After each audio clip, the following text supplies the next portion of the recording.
بخاری شریف میں قبیلہ غامدیہ کی اس عورت کا تذکرہ موجود ہے جو خود آئی تھی، کوئی گرفتار کر کے نہیں لایا تھا، از خود آئی۔ احساس پیدا ہو گیا نا گناہ کا۔ یہاں بہت ساری غلطیاں کر کے بھی لوگ جب اپنی بات کرتے ہیں تو کہتے ہیں کبھی یاد تو نہیں کسی کے ساتھ زیادتی کی ہو، یاد تو نہیں کبھی کسی کا، بھئی آپ نے اتنے بڑے ولی ہونے کا دعویٰ کر دیے۔ انسان تو انسان رہتا ہے۔ بڑے بڑے لوگ کہہ گئے کہ یا اللہ اگر انجانے میں بھی بھول گئے ہیں تو ہم سے درگزر فرما، لیکن جب ہم تیار ہی نہیں ماننے کو۔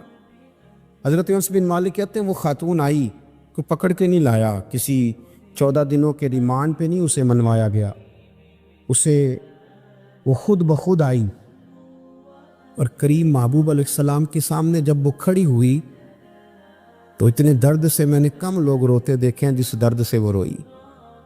عرض کرنے لگی حضور میں غلطی کر بیٹھی ہوں، مجھ سے زنا ہو گیا، مجھے پاک کر گئے۔ تو محبوب کریم علیہ السلام نے فرمایا تو کیسے ثابت کرے گی تو نے گناہ کیے؟ یعنی مجرم کو ثابت کرنا پڑ رہا ہے کہ میں گناہ گار۔ یہ وہ کمال ہے کہ انسانوں کو احساس ہونے لگے کہ یہاں ہم غلط ہیں۔ جب اعتراف جرم ہوتا ہے، جب بیماری کی تشخیص ہوتی ہے تو پھر اس کا علاج بھی ہو جاتا ہے۔ حضرت انس بن مالک کہتے ہیں وہ عرض کرنے لگی حضور میرے پیٹ میں ناجائز بچہ ہے۔ حضور نے فرمایا جا جب بچہ پیدا ہو تو پھر آنا۔ وہ 8 ماہ کے بعد آئی تو اس کی گود میں پھول سا بچہ تھا۔ حضور نے فرمایا واپس جا، جب روٹی کھانے لگ جائے تو پھر آنا۔ وہ 2 سال 2.25 سال دودھ پلاتی رہی، پھر جب آئی تو بچے کے ہاتھ میں روٹی کا ٹکڑا تھا۔ کریم محبوب صلی اللہ تعالیٰ علیہ وسلم سے آ کے جب اس نے بات کی تو وہ درد سے روئی، کہنے لگی یا رسول اللہ 3 سال ہونے کو ہیں، میں نے گناہ کیا ہے، میں ساری رات سو نہیں پاتی۔ حضور تڑپتی، اگر اس حال میں مر گئی تو اپنے رب کو کیا منہ دکھاؤں گا، مجھے پاک کر دے، میرے حال پہ رحم فرمائے۔ محبوب کریم صلی اللہ علیہ وسلم نے بچہ ایک صحابی کو دیا، فرمایا بچوں کی طرح پالنا، اور کہا اسے لے جاؤ، پتھر مار مار کے اسے سنسار کر دو۔ صحابہ کہتے ہیں اسے پتھر لگ رہے تھے اور حضور بے چینی کے ساتھ ٹہل رہے۔ آ کے خبر دی حضور وہ تو وصال کر گئی، انتقال ہو گیا۔ فرمایا یہاں تک تو بات اس کی تھی۔ حضرت انس بن مالک کہتے ہیں اب محبوب کریم نے صحابیات سے فرمایا اسے غسل دو، کفن پہناؤ، جنازہ تیار ہو جائے تو مجھے خبر کرنا۔ حضرت انس بن مالک کہتے ہیں غسل ہوا، کفن ہوا، جنازہ تیار ہوا تو حیران ہم تب ہوئے جب میرے محبوب نے فرمایا صفے بناؤ، میں خود جنازہ پڑھاؤں گا، میں خود جنازہ پڑھاؤں۔ اور سرکار نے جنازہ پڑھایا تو ایک شخص کی زبان سے نکلا حضور اس ملعون کا معاذ اللہ جنازہ جس نے ناجائز بچہ جنا، اس کے لیے آپ دعا کر رہے ہیں، جنازہ پڑھا۔ حضور فرمانے لگے خاموش ہو جاؤ، تم نے گناہ دیکھا ہے، اس کا احساس نہیں دیکھا، تم نے غلطی دیکھی ہے لیکن اس کی توبہ کا انداز نہیں دیکھا۔ اور صاحب کنز العمال نے یہ لفظ نقل کیے ہیں کہ کریم محبوب فرمانے لگے اس نے تو ایسی شاندار توبہ کی ہے کہ اگر میں اپنی ساری امت میں بانٹ دوں تو اللہ سب کی مغفرت فرما دے گا۔ احساس جب پیدا ہو جاتا ہے نا اپنے دل کے اندر کہ یہاں میں غلط ہوں، ان العبد اذا اعترف ثم تاب تاب اللہ علیہ او کما قال نبی صلی اللہ علیہ وسلم، رواہ مشکات۔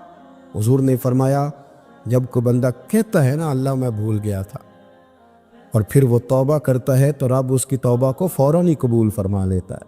حضرت عبداللہ بن حذافہ جہاد کر رہے تھے، روم کے عیسائیوں نے گرفتار کر لیا، 1000 آدمی نے مل کے پکڑا، گرفتار نہیں ہوتے تھے صحابی، 1000 آدمی نے گھیرا ڈالا، گرفتار کر کے لے گئے۔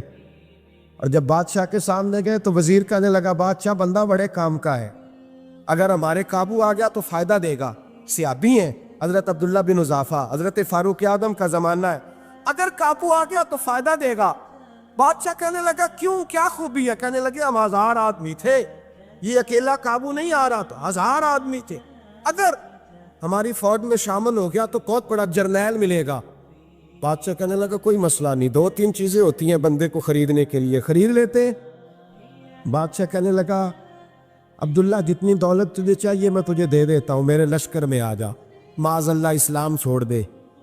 حضرت عبداللہ بن حذافہ کیا فرماتے ہیں بڑا تو بیوقوف ہے، میں نے دولت کمانی ہوتی تو مدینے میں بیٹھ کے تجارت کرتا، میں دولت کمانے نہیں نکلا، میں تو رسول اللہ کی رضا کمانے کے لیے نکلا ہوا ہوں۔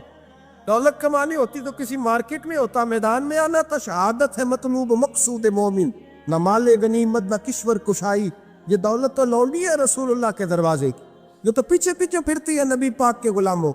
یہ کمانی ہوتی تو میں کسی مارکیٹ میں ہوتا، میدان میں تھوڑا ہوتا۔ عبداللہ بن حذافہ سے دوسری چال چلی، کہنے لگے میاں عہدہ جو تجھے چاہیے، میں بادشاہ ہوں، میرے نیچے جو عہدہ تو کہے گا وہ تجھے مل جائے گا۔ حضرت عبداللہ بن حذافہ کہنے لگے شاید تجھے پتہ نہیں میری تعریف کیا ہے، شاید تو جانتا نہیں میری تعریف کیا ہے۔ کہا صاحب کی کیا تعریف ہے؟ کہنے لگے میں رسول اللہ کا صحابی ہوں، اور کائنات میں سب سے بڑا عہدہ مصطفیٰ کے صحابی ہونے کا عہدہ ہے۔ صحابہ وہ صحابہ تھے جن کی ہر صبح عید ہوتی تھی، خدا کا قرب حاصل تھا، نبی کی دید ہوتی تھی۔ فرمایا میں نے حضور کے جلوے دیکھے ہوئے ہیں، مجھے عہدے کی ضرورت ہی نہیں، اور میں نے عہدہ لینا ہوتا تو میں سیاست کرتا، میں تو شہادت لینے نکلا ہوں میدان میں، عہدے کا میں نے کیا کرنا ہے؟ اب بادشاہ کہنے لگا اسے قتل کر دو۔ وزیر کہنے لگا نہیں، ایک بات اور ہے، مجھے ایک چال اور چلنے دو۔ کہا وہ کیا؟ کہنے لگے میری بیٹی بڑی خوبصورت ہے، مجھے موقع دو اپنی بیٹی کو سجا بنا کے، وہ جوان جس کی جوانی اتنی بڑی ہے کہ 1000 آدمی مقابلے میں کھڑا نہیں ہوتا، اس جوان کے کمرے میں رات کی تنہائی میں بنا سوار کے بی بی کو بھیجا۔ وہ بی بی کہتی ہے میں ساری رات بن سور کے اس صحابی کے کمرے میں بیٹھی رہی، لیکن یہ کیا شخص تھا، ساری رات ہی مصلے پہ بیٹھا رہا، ساری رات ہی، کچھ دیر تھک جاتا تو یہ کریم رسول پہ درود پڑھنا شروع کر دیتا۔ بی بی کہتی ہے سحری ہو گئی تو میں نے چھو کے دیکھا کہ انسان ہے کہ جن ہے، یہ بندہ ہے کہ فرشتہ ہے، چھو کے دیکھا۔ کہنے لگے پیچھے ہٹ جا۔ میں نے کہا میں نے تو سنا تھا تو 1000 کے مقابلے میں ہے، اور تو اتنا بے حصہ ہے کہ بنی سوری دلہن بیٹھی ہے، تو نے نظر نہیں کی؟ عبداللہ بن حذافہ، بی بی کہتی ہے نظر پھر نہیں اٹھائی، نظر پھر جھکی ہوئی ہے۔ کہنے لگے بی بی میں مجبور ہوں، اب میرے اوپر کوئی حسن نہیں چلتا، میں نے جلوائے بدوہا کا دیدار کیا ہوا ہے، اب میری نگاہوں میں جچتا نہیں کوئی، اس لیے کہ جیسے میرے سرکار ہے ایسا نہیں کوئی، کبھی بھی اب نہیں کسی کا میرے اوپر جادو چلتا۔ میں نے مصطفیٰ کو، اور کہا ذرا پیچھے ہٹ کے بیٹھ، مجھے میرے رسول نے غیر محرم سے بچنے کا حکم دیا ہے، ذرا پیچھے ہٹ کے بیٹھ۔ سحری کا وقت تھا، تو بی بی کہتی ہے اس نوجوان کے جملے میرا سینہ چیر گئے، کلیجہ پھٹ گیا، چیخ نکلی، میں کفر کے عالم میں روئی۔ میں نے کہا مجھے بتا تو صحیح، آخر یہ جذبہ کہاں سے ملتا ہے؟ آخر یہ روشنی تو میں نے دیکھی نہیں، کہاں سے آتی ہے؟ ایک میرا باپ ہے جو بنا سور کے مجھے تیرے کمرے میں چھوڑ گیا، بتلا یہ کہاں سے کیف آتے ہیں؟ عبداللہ بن حذافہ کہنے لگے اگر کیف لینا ہے تو بھی میرے مصطفیٰ کا کلمہ پڑھ جا، آ جا دروازے رسول پہ جھک جا، مل جائے گا۔ سویرے دروازے پہ باپ آیا بیٹی سے رزلٹ لینے، دروازہ کھولا تو بیٹی نقاب پہنے باہر آئی۔ باپ کہنے لگا کیا بلا؟ کہنے لگی پیچھے ہٹا، تو غیر محرم ہے، کافر ہے، میں مسلمان ہوں۔ اس نے کہا کیا ہوا؟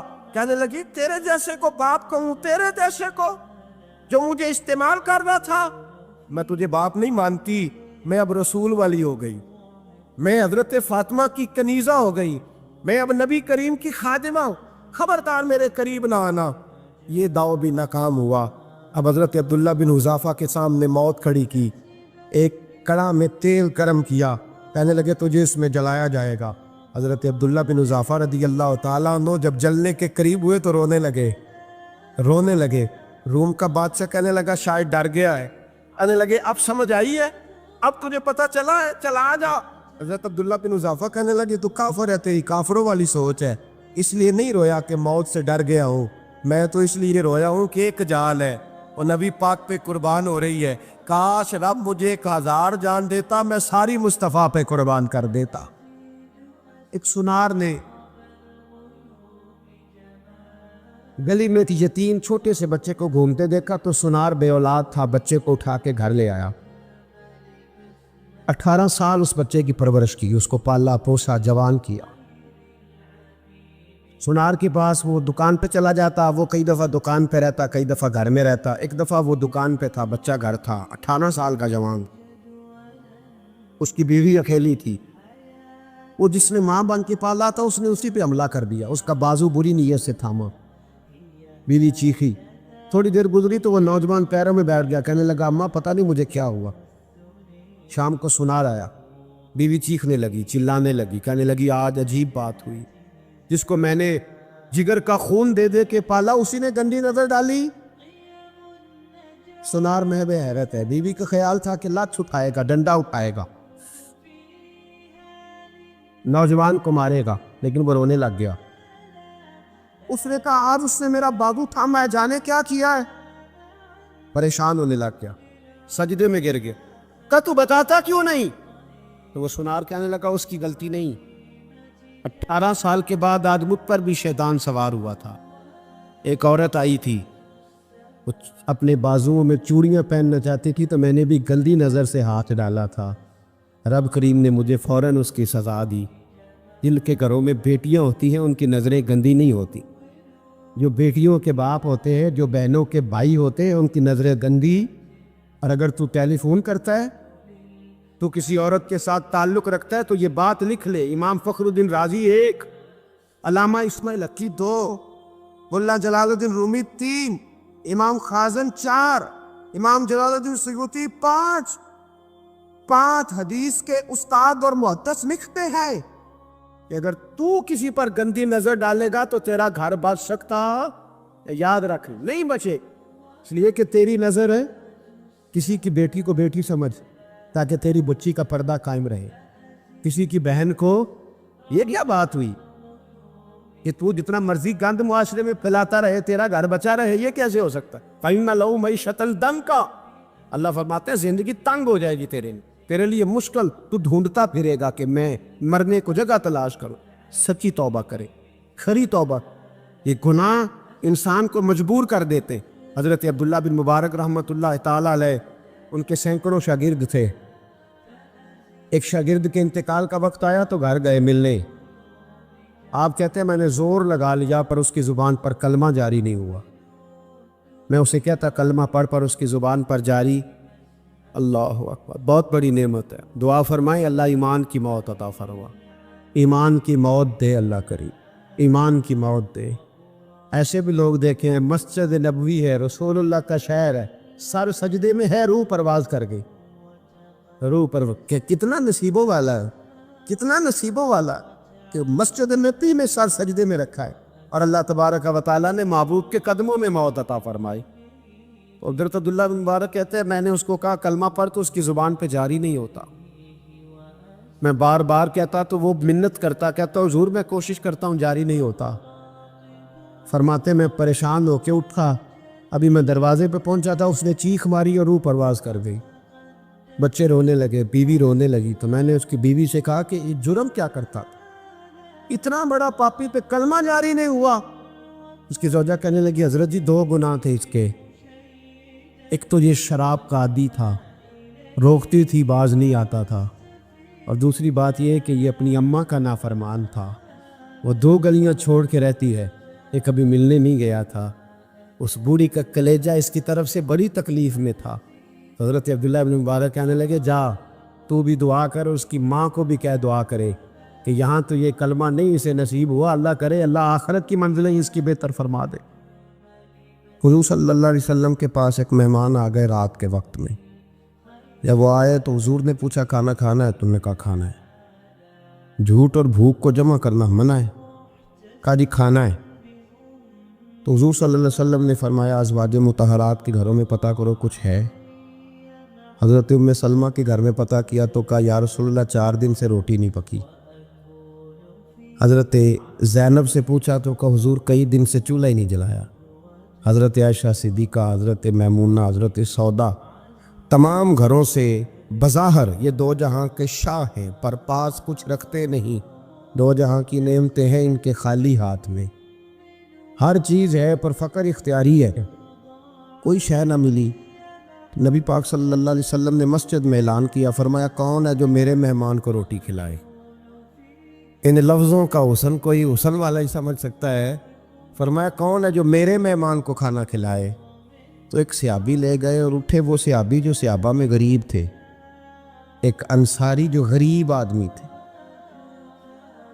بہت زیادہ امیر آدمی اللہ کی راہ میں خرچ نہیں کر پاتا، اس کے لیے مشکل ہو جاتا ہے۔ اس کے لیے بہت امیر آدمی جو ہوتا ہے نا، وہ جتنا زیادہ امیر ہوتا ہے نا اتنی دیوار اس کے گرد کھڑی ہو جاتی ہے پیسوں کی، مشکل ہو جاتا ہے اس کے لیے۔ غریب آدمی کھڑے ہوئے، اگرچہ میرے محبوب کے غلاموں میں جو بڑے امیر تھے وہ بھی خرچ کرنے میں بڑے آگے تھے، حضرت عثمان غنی رضی اللہ تعالیٰ عنہ، حضرت عبد الرحمن ابن عوف، حضرت ابو بکر صدیق رضی اللہ۔ لیکن یہ غریب آدمی کا حضور میں لے جاؤں گا، میں لے کے جاؤں، اور یہ بخاری مسلم ہے۔ حضور نے فرمایا لے جاؤ، وہ اب صحابی گھر لے گئے اور بیوی سے مشورہ کیا، بات پہ غور کرنا، ہر چیز کی بھوک دیکھی جا سکتی ہے، بچوں کی نہیں دیکھی جا سکتی۔ وہ انصاری حضور کے مہمان کو گھر لے گئے، جا کے بیوی سے مشورہ کیا، کہا بھلی مانس گھر میں کچھ ہے؟ تو اس نے کہا تھوڑا سا بچوں کے لیے کھانا رکھا ہے، بچوں کے لیے۔ بچے تو بزدل کر دیتے ہیں، بچے تو آدمی کو بزدل کر دیتے ہیں، بچے تو مار دیتے ہیں، کلیجہ پھٹ جاتا ہے بچہ بھوکا ہو تو، نیند نہیں آتی۔ اب صحابی اپنی بیوی سے کیا کہتے ہیں؟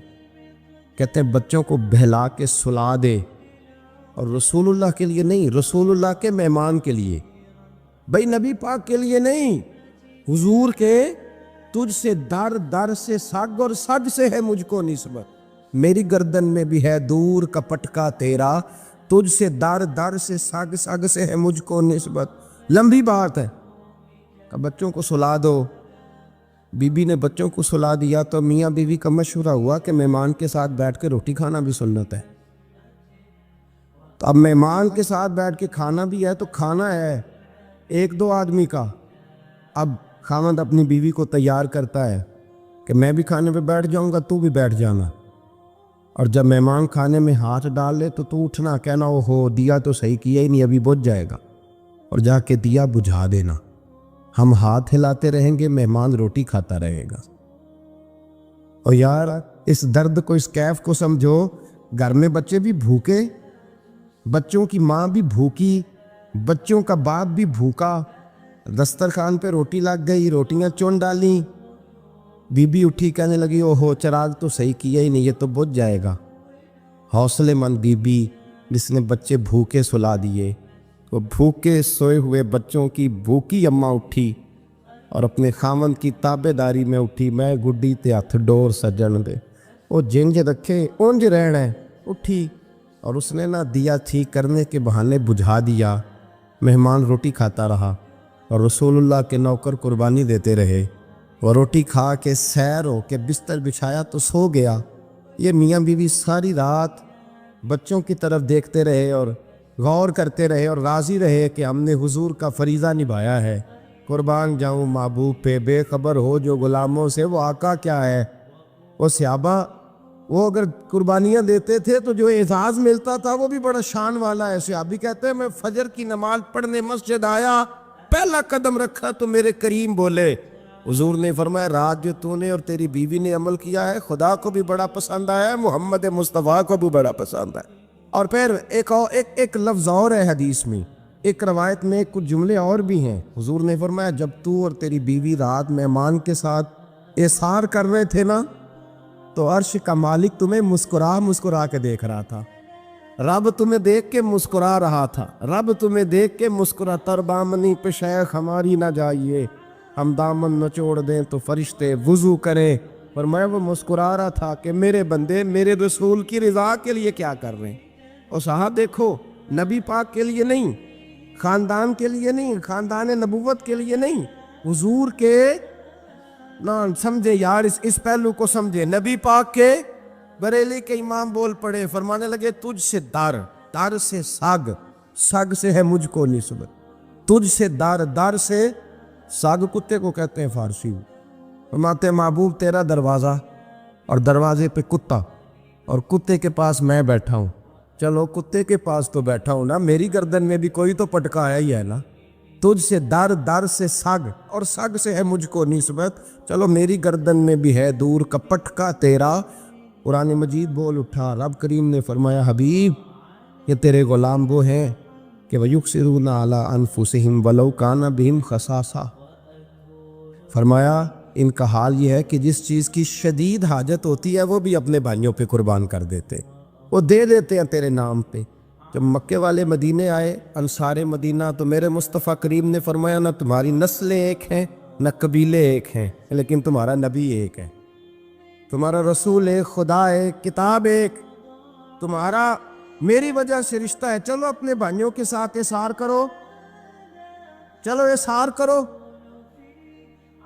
اگر کسی کے 2 مکان تھے تو اس نے ایک اس کو دے دیا جو مکے سے آیا تھا، 2 باغ تھے تو ایک دے دیا، کسی کے پاس ایک تھا تو آدھا بانٹ کے دے دیا، ہر چیز تقسیم کر دی۔ حالات بدل جاتے ہیں، حالات بدل جاتے ہیں۔ تلک الایام نداولها بین الناس، اللہ لوگوں کے درمیان دن بدل دیتا ہے، حالات بدل گئے، بڑا مال غنیمت آیا، بنو نذیر کا علاقہ فتح ہوا تو میرے رسول پاک صلی اللہ تعالیٰ علیہ وسلم نے انصار مدینہ کو اکٹھا کیا، فرمایا بھئی مال اب بڑا آ گیا ہے۔ 2 باتیں یہاں تو اس طرح کرتے ہیں کہ میں ان کو کہتا ہوں جو مکے سے آئے تھے کہ جتنی تمہاری جائیدادیں باغ انہوں نے لیے ہیں واپس کر دیتے ہیں تمہیں، اور جو مال آیا ہے وہ بھی تم میں سے آدھا آدھا دونوں کے درمیان بانٹ دیتے ہیں، یا جیسے تمہارا دل چاہے، تمہارے مال بھی واپس کرتے ہیں اور جو وہاں سے مال آیا وہ تمہارے بیچ بانٹ دیتے ہیں، یا اگر تم کہو تو یہ مال ان کو دے دیتے ہیں مہاجرین کو، تمہیں تمہارے مال واپس مل جاتے ہیں۔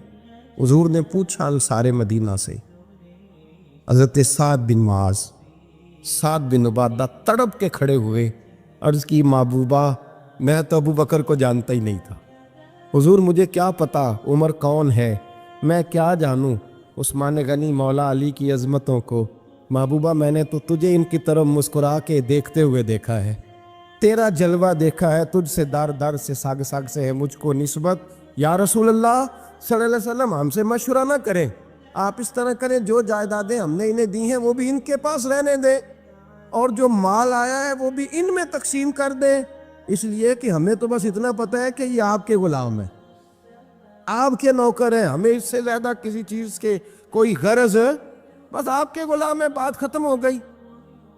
حضور خاموش ہو گئے۔ صحابہ کہتے ہیں دیر کے بعد ہم نے کہا فیصلہ ہونا چاہیے، فیصلہ پتہ کیا ہوا؟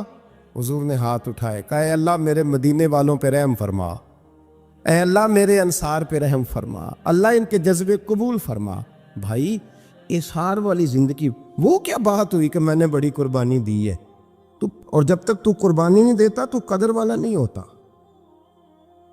جو چیز قربانی سے حاصل ہوتی ہے اس کی قدر ہوتی ہے، جو چیز مفت میں آ جاتی ہے اس کی کوئی قدر نہیں ہوتی، کوئی قدر نہیں۔ میں اکثر سوچتا ہوں کہ حضرت خواجہ اجمیری کے خلیفے اجمیر میں بھی تو ہونے چاہیے تھے نا، لیکن ان کے خلیفے اجمیر میں نہیں ہوئے، دلی میں ہوئے۔ تو میں سوچتا ہوں دلی والوں کے خلیفے دلی میں ہونے چاہیے، لیکن دلی میں نہیں ہوئے، پاک پتن میں ہوئے، تو پاک پتن والوں کے یہاں ہو جاتے، اس لیے کہ قربانی جو دیتا ہے نا، جو دور سے چل کے آتا ہے وہ قربانی کرتا ہے، قربانی دیتا ہے، اس کو قدر زیادہ ہوتی ہے۔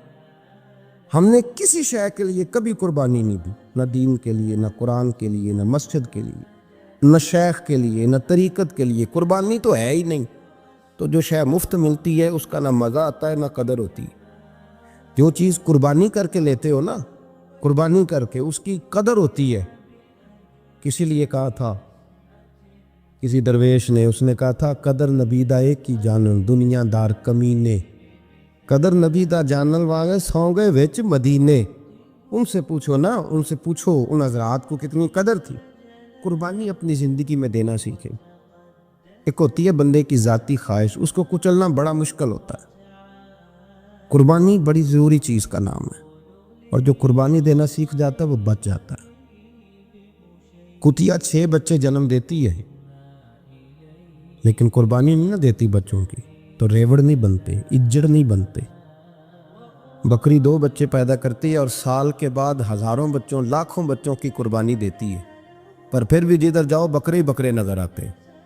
جو قربانی دینا سیکھ جاتا ہے نا، یزید نے کوئی قربانی نہیں دی، اس لیے کوئی شخص بھی کھڑا ہو کے نہیں کہتا، حالانکہ 14-15 بیٹے تھے یزید کے، کوئی بھی کھڑا ہو کے نہیں کہتا میں اس کی نسل میں سے ہوں۔ امام حسین نے ساری قربانی دے دی۔ ایک زین العابدین بچے تھے، پوری دنیا میں اللہ نے سید عطا فرمائے ہوئے ہیں۔ جو قربانی دینا سیکھ جاتا ہے وہ بچ جاتا ہے۔ ہم نا قربانی کیا، ہمارے پاس تو اضافی شے ہے وہی دینے کو تیار نہیں۔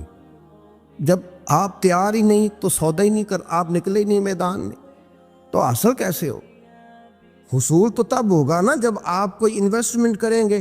تو آپ انویسٹ ہی نہیں کر رہے تو بھائی آپ نے پودا ہی نہیں لگایا تو پھل کیسے ملے؟ قربانی نہیں دی تو وہ درجہ کیسے ملے؟ اس کے لیے تو قربانی ضروری ہے. اب تمام صحابہ کی زندگی پڑھ لیں، حضرت ابو بکر سے لے کر حضرت بلال تک، یہ سارے قربانی والے ہیں. آپ تمام اولیاء کی صفت پڑھ لیں، حضرت غوث اعظم، جیلانی، داتا علی اجویری، خواجہ معین الدین، یہ سب قربانی والے لوگ ہیں. قربانی دیتے رہے تو بچے ہوئے ہیں. ان کے جو ساتھ تھے وہ بھی قربانیوں والے تھے.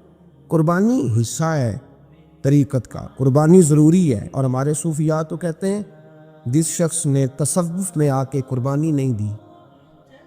بزرگوں کے پاس ایک شخص آیا، غالباً خواجہ نظام الدین محبوب الہی کی بات ہے، میرے ذہن میں نام پورا نہیں سما رہا. تو ایک مرید نے آ کے کہا حضور زکوٰۃ کتنی دینی ہے؟ فرمایا 2.5%.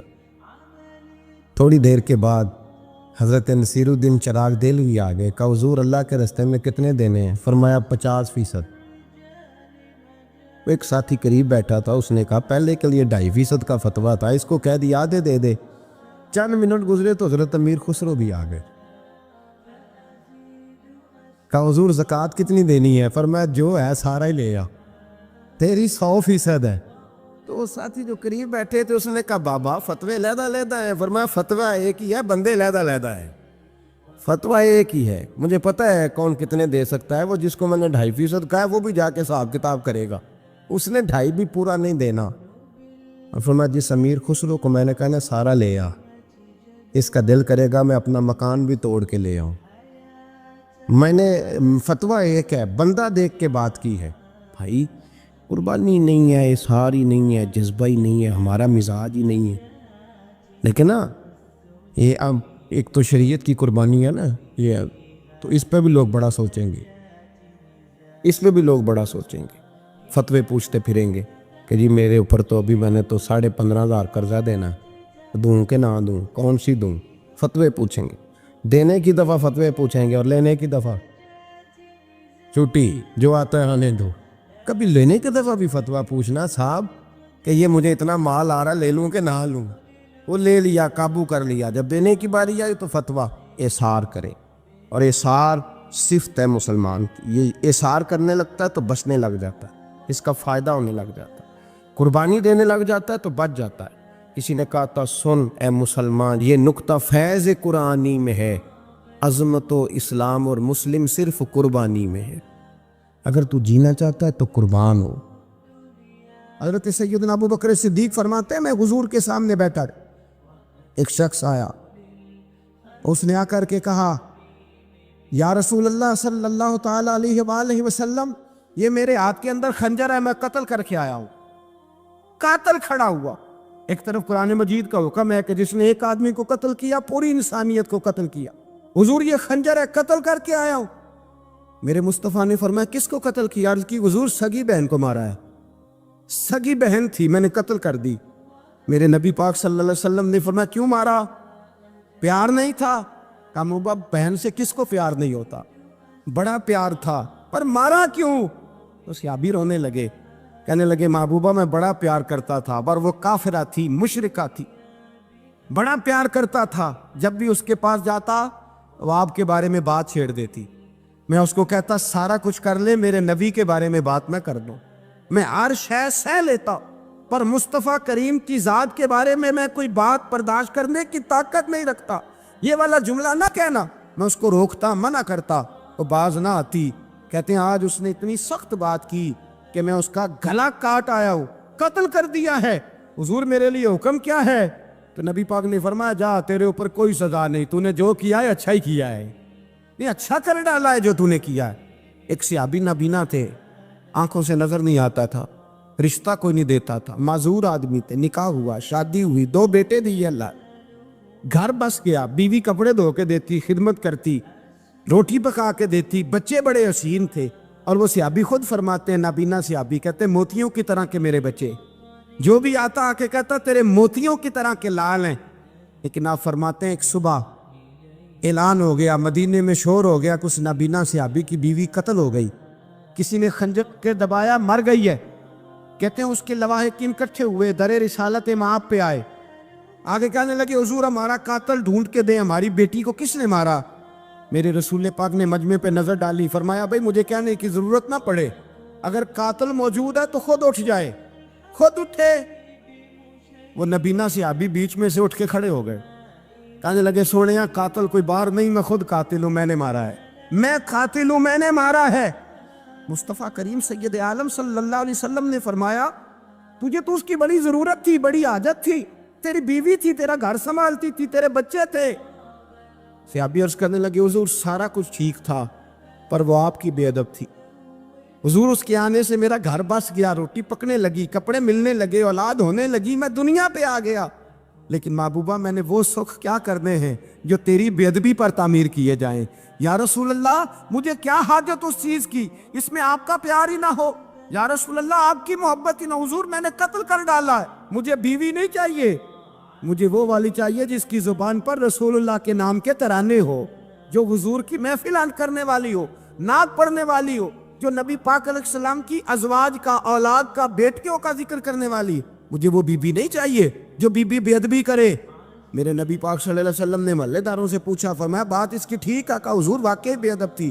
نبی پاک نے فرمایا اٹھو پھر چلے جاؤ، اس نے انسان نہیں مارا، اس نے گستاخ رسول کو مارا ہے، اس نے ایک گستاخ رسول کو مارا ہے۔ بھائی یاد رکھے نبی پاک کا پیار ایمان کا حصہ ہے، اس میں کوئی کمپرومائز نہیں۔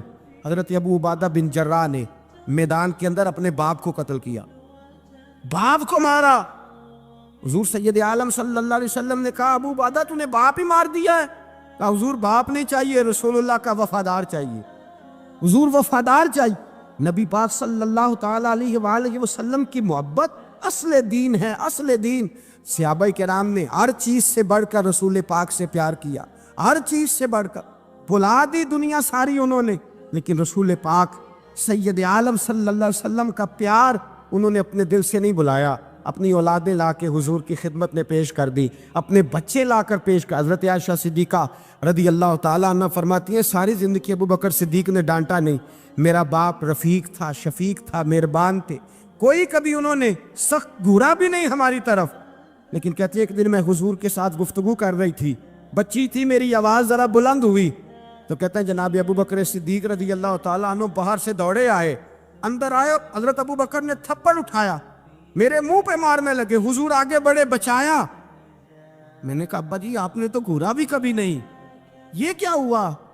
حضرت جناب عائشہ صدیقہ کہتے ہیں ابو بکر صدیق رو پڑے، کہنے لگے عائشہ میرے اوپر سے پہاڑ بھی گزر جائیں تو مجھے تکلیف نہیں ہوتی، اور میرے مصطفیٰ کے سامنے کوئی اونچا بولے بھی تو میرا دل ٹوٹ جاتا ہے۔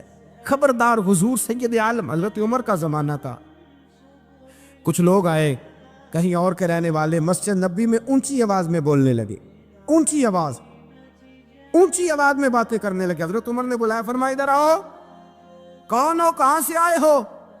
کہنے لگے کوئی شام کا ہے، کوئی کسی ملک کا ہے۔ آپ فرمانے لگے تمہیں پتہ نہیں یہ روضہ رسول ہے؟ تمہیں پتہ نہیں یہ حضور کی مسجد ہے؟ لا ترفعوا اصواتکم فوق صوت النبی، تمہیں خبر نہیں تم کہاں آئے ہو؟ فرمایا اگر تم مدینے کے رہنے والے ہوتے میں تمہیں دروں سے مارتا، تمہیں سزا دیتا۔ تمہیں ادب رسول کا نہیں پتا، تمہیں رسول اللہ صلی اللہ علیہ وسلم کے طریقے کا نہیں پتا۔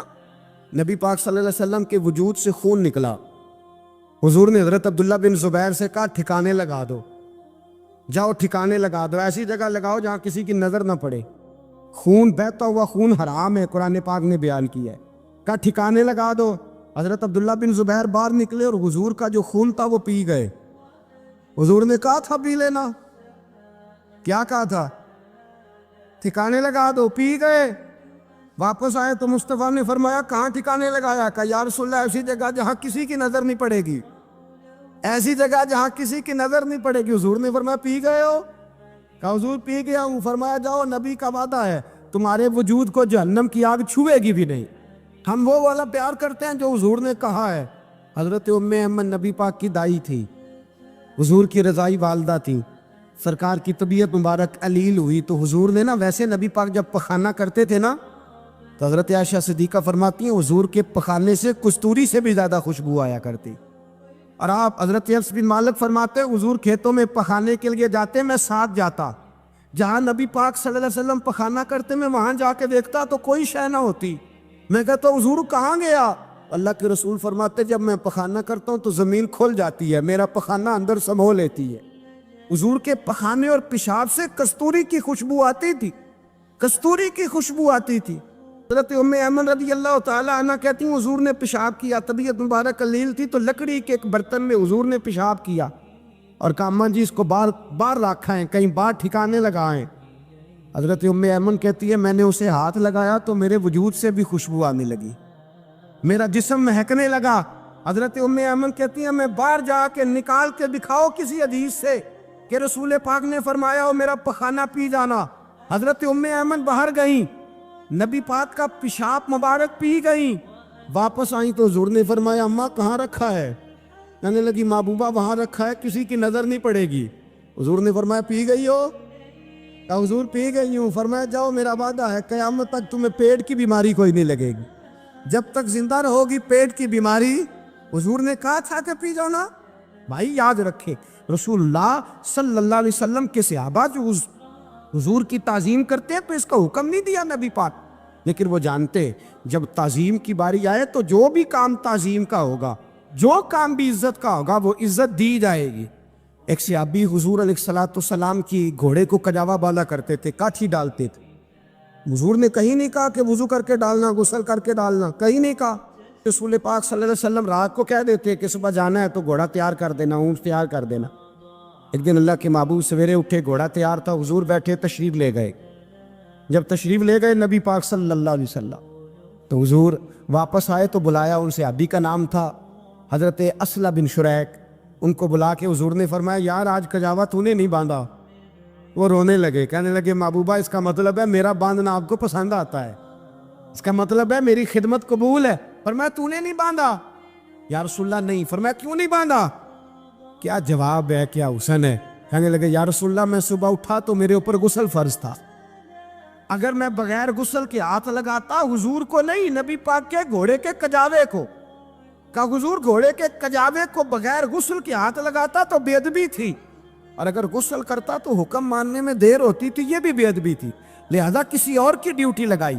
صحابہ نے حضور کی وہ تعظیم کی جس کا حضور نے حکم نہیں دیا تھا نبی پاک نے کہ یہ والی تعظیم کرو۔ ایک دن حضرت عمر فاروق جناب ابو بکر صدیق سے ملنے آئے، کہنے لگے ابو بکر ایک کام سے آیا ہوں۔ کہا عمر کہو۔ امیر المومنین کے پاس آئے جناب عمر، ایک کام سے آیا ہوں۔ کہیے۔ کہنے لگے ایک شے کی ضرورت ہے، مانگوں گا تو آپ دے دیں گے؟ جناب عمر فاروق رضی اللہ تعالیٰ عنہ کہنے لگے میرے بس میں ہوئی تو ضرور دے دوں گا، تو میرا بھائی ہے بات تو کر۔ تو حضرت عمر نے پتہ کیا مانگا؟ کہنے لگے ابو بکر وہ جو غار ثور میں تم 3 دن حضور کے ساتھ رہے ہو نا، میں 3 راتیں نہیں مانگتا، ان میں سے مجھے 1 رات دے دو۔ اور کیا لفظ ہیں، کیا حسن ہے۔ کہنے لگے عمر کی زندگی کی ساری نیکیاں لے لو، 3 راتوں میں سے 1 رات مجھے دے دو، 1 رات مجھے دے دو۔ حضرت ابو بکر صدیق رضی اللہ تعالیٰ عنہ رو پڑے، کہنے لگے میں نے کہا تھا جو بس میں ہوگا دوں گا، یہ تو میرے مصطفیٰ کی محبت ہے، یہ کسی کو دینا میرے بس کی بات ہے، یہ حضور کا پیار ہے جو میں نے سنبھال کے رکھا ہوا ہے، سنبھال کے پھر کے گلی گلی تباہ ٹھوکریں سب کی کھائے کیوں، دل کو جو عقل دے خدا تو تیری گلی سے جائے کیوں، جان ہے عشق مصطفیٰ روز فضو کرے خدا، ارے جس کو ہو درد کا مزہ وہ ناز دوا اٹھائے کیوں، اب تو نہ روک ہے غنی عادت سگ بگڑ گئی، پہلے ہی دن میرے کریم لقمہ تر کھلائے کیوں۔ حضرت بلال کہتے ہیں میں اذان پڑھ رہا تھا، ابو بکر سن رہے تھے، انہوں نے چوم کے آنکھوں سے لگایا، بعد میں کہ ملا علی قاری نے لکھا ہے، بعد میں کسی صحابی نے کہا محبوبہ ابو بکر نے انگوٹھے چوم کے آنکھوں سے لگائے ہیں، اور انہوں نے چوم کے کہا قرۃ عینی بک یا رسول اللہ، حضور آپ میری آنکھوں کی ٹھنڈک ہیں۔ میرے مصطفیٰ نے فرمایا جو میرے ابو بکر کی طرح کرے گا اس کی آنکھوں میں کبھی تکلیف نہیں ہوگی، اس کی آنکھوں میں کبھی تکلیف۔ حضور آپ نے تو حکم ہی نہیں دیا، آپ نے تو کہا ہی نہیں یہ کام کرنے کا، آپ نے تو کہا ہی نہیں یہ ذکر کرنے کا۔ میرے رسول کریم سید عالم صلی اللہ تعالیٰ علیہ وسلم کا پیار ایمان کی جان ہے۔